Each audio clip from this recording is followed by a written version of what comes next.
रास की लीला को सुखदेव बाबा परीक्षित को श्रवण करा रहे हैं। जो भी इस रास अध्याय की लीला को सुनता है उसके घर में कीर्ति और वैभव का वास होता है, ऐसा भागवत कहते हैं। आगे सुखदेव बाबा कथा सुना रहे हैं कि एक बार की बात है, नारद जी कंस के पास पहुंचे और कंस से कहा, कंस आज तक तुम कृष्ण को मारने के लिए अनेकानेक राक्षस भेजते हैं, लेकिन कृष्ण को कोई नहीं मार पाया। कंस ऐसा करो कि कृष्ण को ही यहाँ बुला लो, यहाँ आएगा तो तुम्हारे पास बल ज्यादा होगा और अपने घर के सभी शेर होते, तो कंस यहीं बुला लो और यहीं बुला करके कृष्ण को मारो। तब कंस ने विचार किया कि कृष्ण को किसी तरह बुलाया जाए, तो पत्र लिखा और पत्र लिख करके महाराज अक्रूर जी को दिया।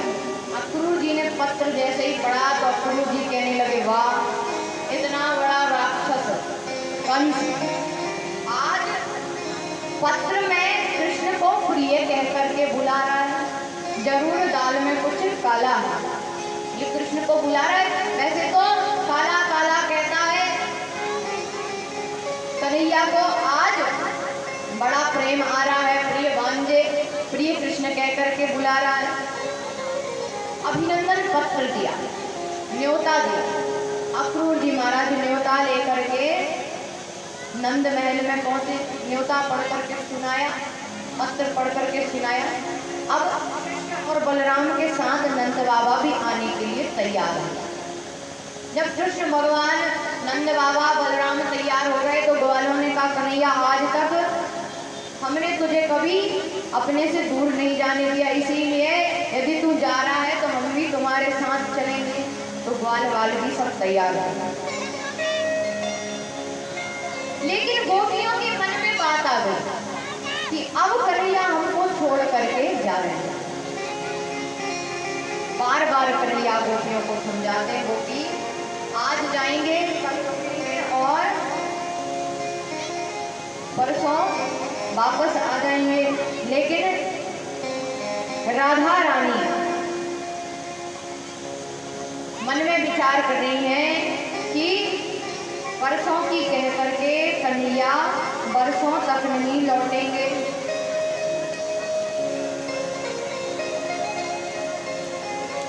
अब कन्हैया बरसों तक लौटने वाले नहीं हैं। राधा रानी रोने लगती हैं, सारी सखियां रोने लगती हैं, सबको रोता छोड़ के कन्हैया मथुरा के लिए प्रस्थान करते हैं। अक्रूर जी रथ चला रहे हैं, कन्हैया बलराम सहित नंद बाबा सहित सारे लोग द्वार बैठे हैं। अक्रूर जी जाकर के मथुरा के द्वार के सामने रथ को रोक गए। कन्हैया कहते अक्रूर जी बस यही रोक दो, अब हम सारी मथुरा नगरी घूम करके आएंगे। अक्रूर जी कहते लाला तुम लोग तो माखन खा के हष्ट पुष्ट हो, लेकिन नंद बाबा की अवस्था अब चलने फिरने योग्य नहीं, इसीलिए नंद बाबा को हम अपने साथ ले जाते, तुम लोग मथुरा घूम करके आओ। अब कन्हैया मथुरापुरी में प्रवेश करते हैं और जैसे ही कृष्ण मथुरापुरी में प्रवेश करते हैं तो सारी की सारी मथुरा की नारियां कृष्ण को देखने के लिए छतों पर चढ़ जाती हैं, अपना अपना काम छोड़ करके।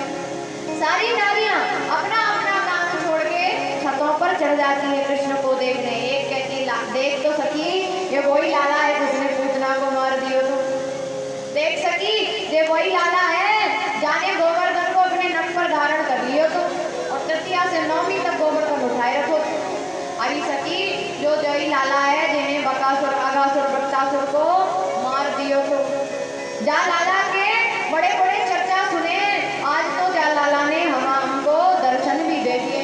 सारी की सारी सखियां अपने अपने काम को छोड़ करके छत पर चढ़ जाती हैं और सुखदेव बाबा वर्णन कर रहे हैं, धाये धाम काम सब त्यागी, जय जय सीताराम की, मन हुए रंग की निधि लूटन लागी, जय जय राजा राम की, जय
तुम्हारी कौन से जन्म की रिश्तेदार हैं जो तुम पर इतने पुष्प बरसा रही है, क्या बात है लला? तो कन्हैया कहते क्यों नहीं बरसाएंगी, ये सारी गोपियां हमारे मामा के गांव की हैं। अब गोप ग्वाल कहते रे कन्हैया ये तेरे मामा का गांव है? हाँ मामा का गांव है। मामा का गांव के यहाँ के जो महाराज है ना कंस, वो मेरे मामा है, बिल्कुल सगे मामा। रे कन्हैया पहले बताता तो थोड़े अच्छे वस्त्र पहन करके आते, हम भिखारी बन करके आ गए हैं, तेरे मामा के सामने हमारी बड़ी बेइज्जती होगी, बड़ी निंदा होगी। अब कन्हैया कुछ भी करके अच्छे अच्छे वस्त्र पहना। कन्हैया कहते चिंता मत करो, मामा के गांव है, कोई चिंता करने की आवश्यकता नहीं। धोबी भैया के पास है। धोबी भैया, धोबी मामा प्रणाम। अब धोबी मामा बात ही ना कर। धोबी मामा प्रणाम।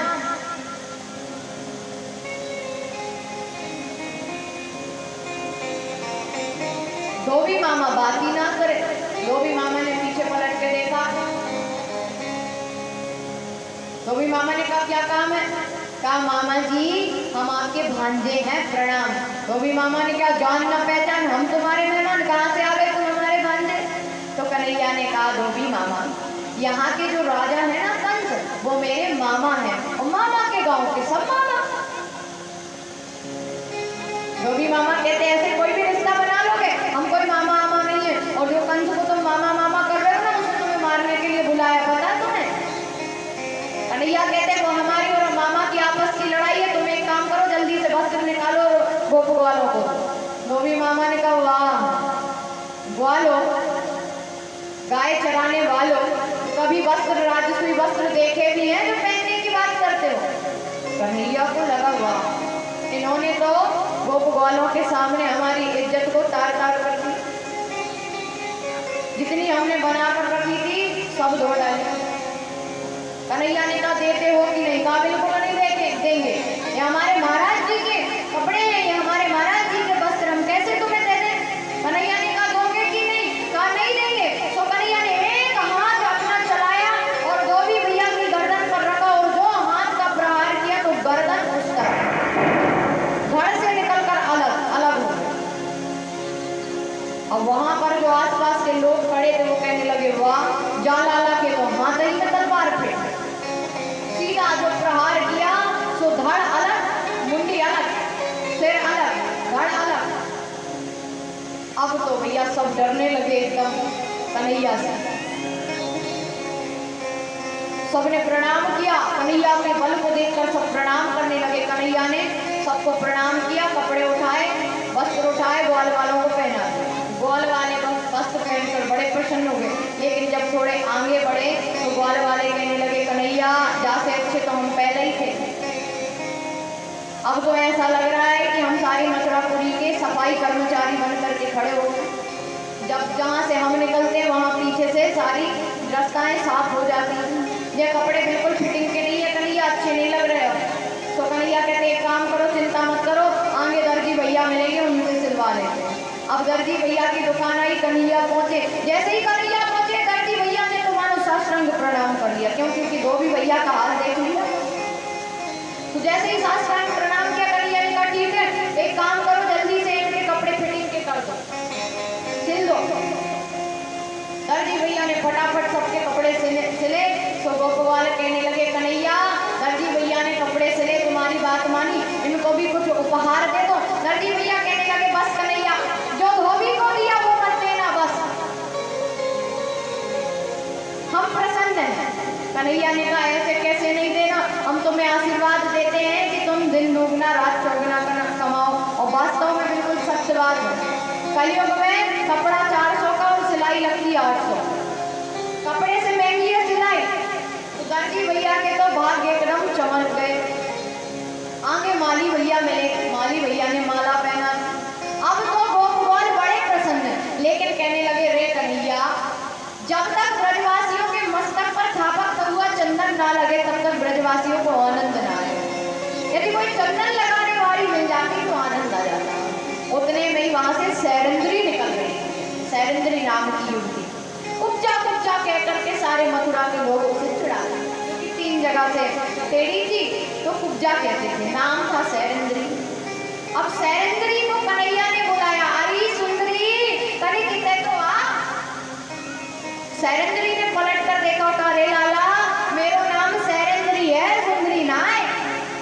तो सैरंद्री से कन्हैया बोले, अरे सैरंद्री तो कोई तो सुंदरी कह करके बुला रहे हो तनी किता। सो गई सैरंद्री लाला के पास और कहने लगी, बोले लाला क्या चाहिए। अरे सैरंद्री जो चंदन तू हाथ में रखे ये कहाँ ले जा रही है। कहा ये तो महाराज जी को लगाने ले जा रही हूँ, महाराज कंस को। अरे सैरंद्री तू ये चंदन हमारे गोपवालों के मस्तक पर लगा। रे लाला आज तक जा मथुरा में कोई ने मुझे सुंदरी कह करके नहीं बुलाया, तूने सुंदरी कह कर बुलाया, इसलिए आज का चंदन तेरे ही नाम। तो हाथ कटोरे में से चंदन निकाला और सारे गोपवालों के मस्तक में कन्हैया को सैरंद्री ने चंदन लगाया। अब चंदन लगा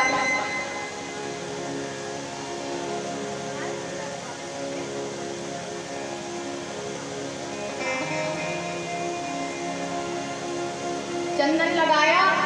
अब सैरंद्री चंदन लगाकर जाने लगी तो गोपवाले कहने लगे, वाह लाला अभी तक जिस जिसने तुझे उपहार भेंट किए सबका तूने बदले में कुछ ना कुछ दिया, लेकिन यहाँ सैरंद्री ने अपना पूरा कटोरा खाली करके तुझे चंदन लगा दिया, तूने सैरंद्री को कुछ नहीं दिया।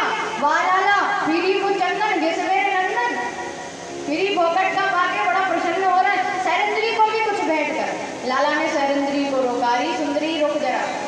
सैरंद्री फिर से रुकी, लाला को मुस्कुरा कर देखने लगी। लाला पास में गए, सैरंद्री के दाएं पैर के अंगूठे पर लाला ने अपना बायां पैर रखा, सैरंद्री को बिल्कुल हृदय से लगा दिया लाला ने। और सैरंद्री को हृदय से लगा करके लाला खड़े हैं। तो बलराम भैया कहते हैं, रे लाला जो गोकुल नहीं आए, जो मथुरा आए यहाँ कुछ पिट जावे वो, जल्दी से छोड़ जा सैरंद्री को।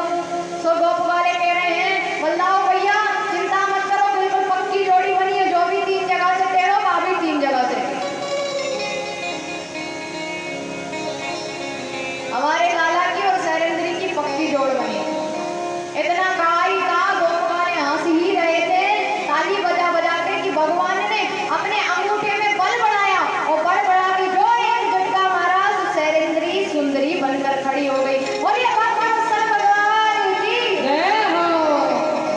अब तो सैरंद्री बड़ी प्रसन्न, लाला कभी हमारे घर भी आना। लाला कहने लगे, बस यहाँ का काम खत्म करके तुम्हारे घर पहुंचे। अब लाला आगे बढ़े, आगे लाला ने धनुष भंग किया, धनुष का स्पर्श ही किया था जो धनुष सभा में रखा था, द्वंद युद्ध के लिए जो धनुष रखा हुआ था, लाला ने उसका स्पर्श किया, धनुष टूट गया। और जैसे ही धनुष टूटा तो कंस महाराज को जाकर सूचना दी। महाराज कंस ने सुना कि लाला के स्पर्श मात्र से ही धनुष टूट गया, तो महाराज कंस घबरा गए, अब तो मेरी मृत्यु निश्चित है। लाला ने सारे दैत्यों का संहार किया, मुष्टिक को मारा, चारों को मारा और सबको मारते हुए कंस की सभा में पहुंचे। और लाला कंस की सिंहासन पर चढ़ बैठे, कंस को हाथ पकड़कर खींचा, केस पकड़ लिया, रे कंस अब तेरा अंत समय आ गया है, तूने मेरे माता पिता को बंदी बनाया, उग्रसेन को कारागृह में बंद कर दिया, रे कंस अब तेरा अंत समय निश्चित है। ऐसा कहकर लाला ने कंस को जो पटका तो कंस महाराज का उद्धार हो गया। बोलिए भक्त वत्सल भगवान की जय, कंस वत्सल भगवान की जय हो। कंस को मारने के बाद लाला उग्रसेन को बंधन से मुक्त करते हैं, मथुरा का राजा उग्रसेन को बनाते हैं, माता पिता को बंधन से मुक्त किया। फिर लाला सांदीपनि ऋषि जी के आश्रम में विद्या अध्ययन करने के लिए गए, अवंतिकापुरी सांदीपनि ऋषि जी के आश्रम। यहाँ लाला ने सुदामा जी को अपना परम मित्र बनाया। कल सुदामा चरित्र है और कल अपने अपने घर से चावल लेकर के आएंगे सभी लोग, 2-2 मुट्ठी चावल। यहाँ व्यासपीठ से व्यास पूजन होगा और चावल का प्रसाद आपको वितरित किया जाएगा, वो महाप्रसाद के रूप में आप अपने घर के भंडार में रखें। तो कल अपने अपने घर से महिला हो पुरुष हो सभी को 2-2 मुट्ठी चावल लेकर के आना है। इस व्यासपीठ से वो चावल आपको वितरित किया जाएगा। बोलिए वृंदावन बिहारी लाल की जय हो।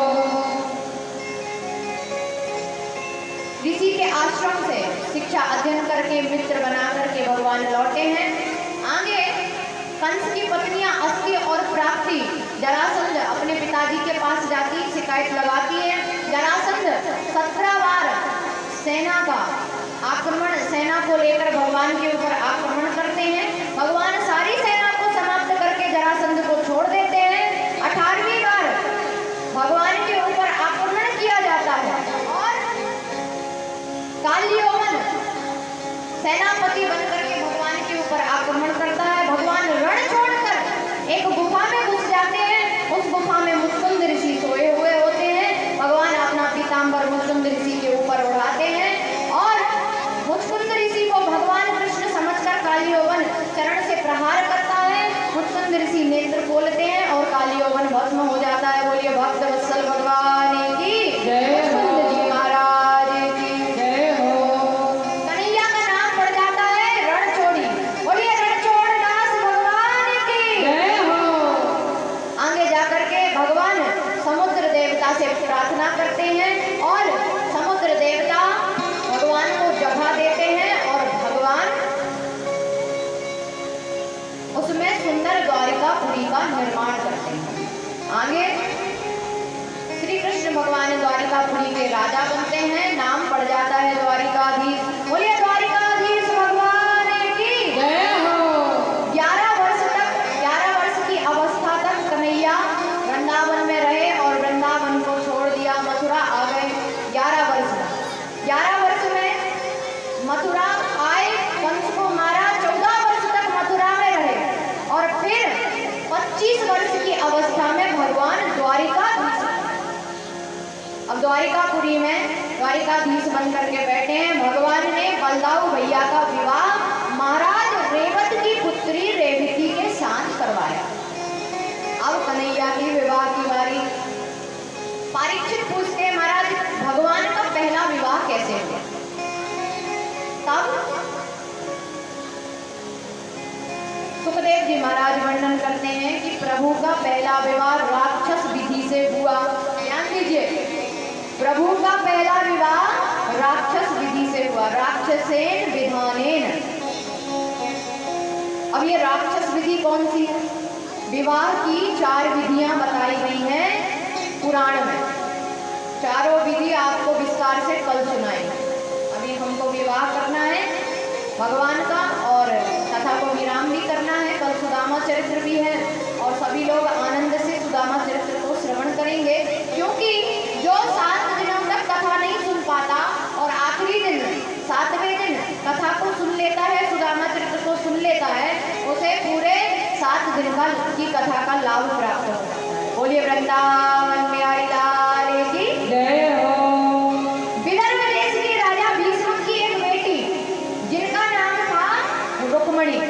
भीष्म के 4 पुत्र थे, रुक्मी, रुक्मकेशी, रुक्मवाली और रुक्मरथ। एक दिन महाराज भीष्म ने कहा कि पुत्री बड़ी हो रही है, पुत्री का विवाह करना चाहिए। विवाह योग्य हो गई, विवाह के लिए वर चयन कर लिया है द्वारिकाधीश कृष्ण को। तो रुक्मी कहने लगा कि पिताजी आपकी बुद्धि भ्रष्ट हो गई, उस रणछोड़ी को हम अपना दामाद कैसे बना लें? रण छोड़ के भाग गया था। हम अपनी बहन का विवाह अच्छे से वर के साथ करेंगे, अच्छे से राजकुमार के साथ करेंगे। रुक्मी दूसरे दिन आता है और कहता है पिताजी हम विवाह तय करके आ गए। किसके साथ?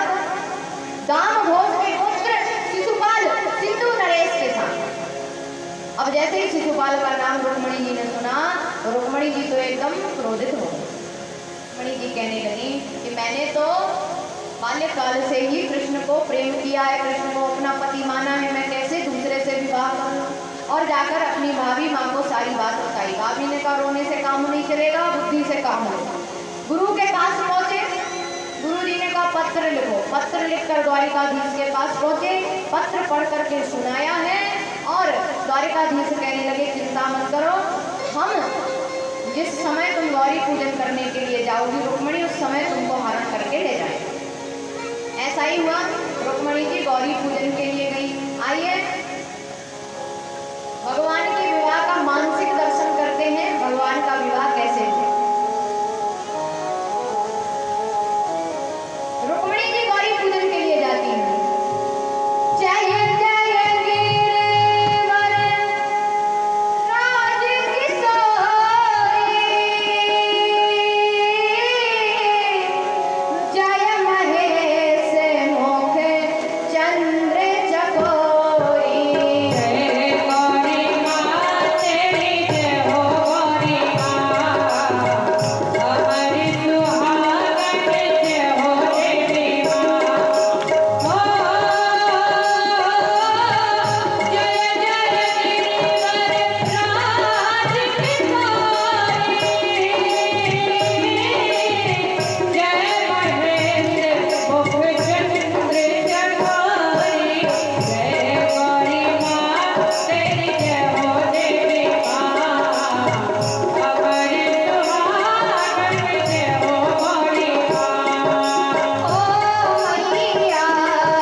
हाथ पकड़ा, रथ में बिठाला और द्वारिकापुरी लेकर आ गए। और द्वारिकापुरी लेकर के आकर के भगवान ने रुक्मिणी जी के साथ विवाह किया।